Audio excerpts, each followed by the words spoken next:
Hai teman-teman, dengan saya Innova Melisa.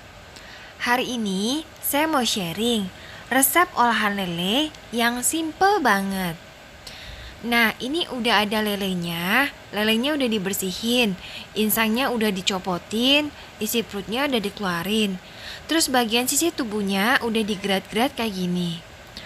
Pastikan pilih lele yang masih segar ya teman-teman. Makin segar akan makin enak hasilnya. Terus saya siapin bumbu instan homemade saya. Ini yang warna kuning ya. Bisa beli, bisa juga bikin. Cara bikinnya juga simpel banget. Terus bisa disimpan di chiller, tahan selama 2 minggu. Kalau di freezer malahan bisa tahan berbulan-bulan loh. Cara buatnya gampang, linknya ada di deskripsi video ini ya. Nah, terus abis itu kita tambahkan garam, karena belum saya kasih garam ya. Terus saya juga tambahin penyedap. Kalau untuk 1 kg lele, bumbu instan homemade-nya kurang lebih 1 sendok makan, garamnya 1 sendok teh, penyedapnya 1 sendok teh. Tapi itu tergantung selera sih, ada yang suka asin, ada yang suka enggak ya teman-teman. Terus yang gak boleh terlewat itu jeruk nipis teman-teman. Jeruk nipis ini penting banget supaya yang pertama ngilangin kuman-kuman yang mungkin masih ada di permukaan kulit ikan yang kita beli. Yang kedua, dia menghilangkan rasa amis atau aroma amis yang ada di tubuh ikan. Yang ketiga, jeruk nipis juga meningkatkan rasa dari ikan itu. Dia itu salah satu bumbu penyedap alami sih jeruk nipis itu, jadi bikin enak. Beberapa salad juga pakai jeruk nipis kan sebagai bumbunya. Nah, setelah itu kita ratakan semua bumbunya ke lelenya. Ini biar cantik aja sih teman-teman. Jadi ditaburin di atas lelenya. Aslinya itu lebih gampang kalau bumbunya dulu diratain baru ditaruhin lelenya. Tapi nggak apa-apa deh ya teman-teman, supaya nanti tampilannya di thumbnail YouTube-nya cakep. Oke, ini saya ratain semua, termasuk ke bagian dalam dari ikannya.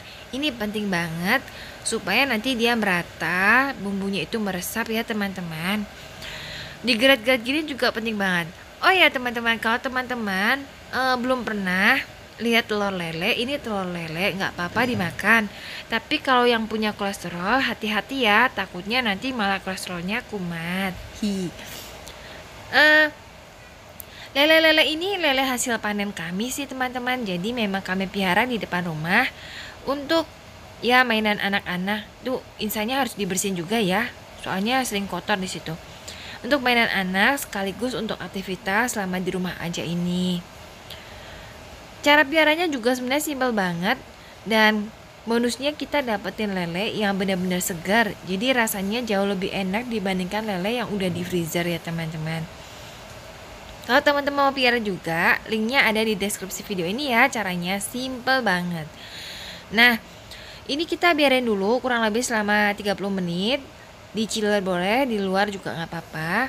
Habis itu kita kasih tepung tapioka kurang lebih 1 sendok makan. Terus kalau teman-teman suka yang renyah, kriuk-kriuk gitu, itu bisa ditambahkan tepung terigu. Kalau tapioka ini tujuannya supaya bumbunya nempel sih teman-teman ke badan lelenya. Tapi kalau tepung terigu tuh biar kriuk-kriuk, lebih renyah, dia relatif lebih renyah, lebih mampur gitu ya. Bisa juga pakai tepung beras. Kalau tepung beras juga mampur tapi sedikit lebih keras. Kalau tepung terigu lebih lembut, tetapi secara kesehatan katanya sih lebih sehat tepung beras gitu teman-teman. Jadi teman-teman bisa pilih mau tepung terigu atau tepung beras, atau cuma tepung tapioka aja juga gak apa-apa. Nah, kalau tepung tapioka aja dah biarin kayak gini, terus siap digoreng.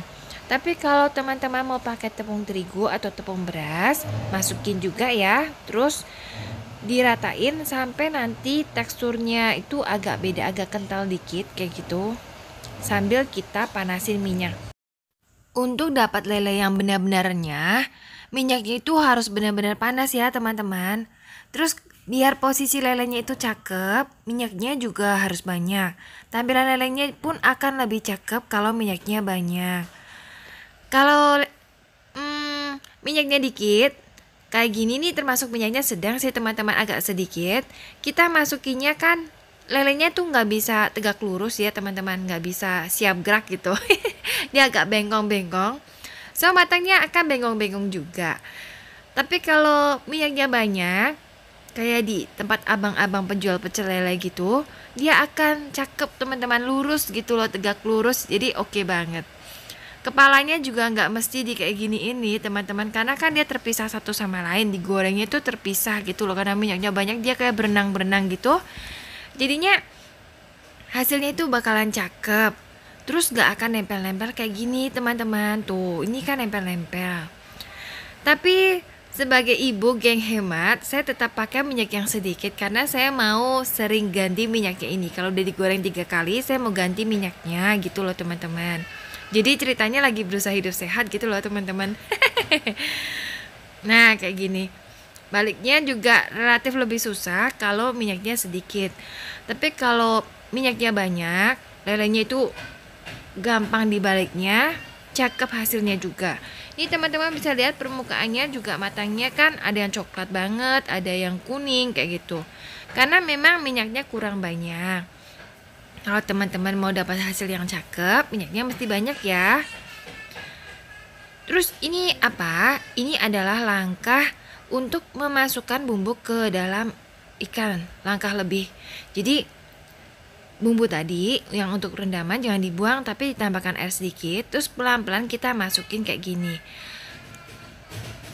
Jadi bumbunya itu dengan sendirinya akan lari dan nempel ke badan ikan teman-teman. Tuh ada kriuk-kriuknya kayak gitu sedikit. Tapi nanti nggak lama dia akan sebagian airnya itu akan nempel ke ikan dan bumbunya itu akan nempel di ikannya. Jadi rasa ikannya akan lebih terasa kalau di kayak gituin tadi bumbunya. Tambahin airnya dikit aja, jadi asal nggak jadi kayak rempeyek gitu, biar dia itu bisa nyebar-nyebar di dalam minyak.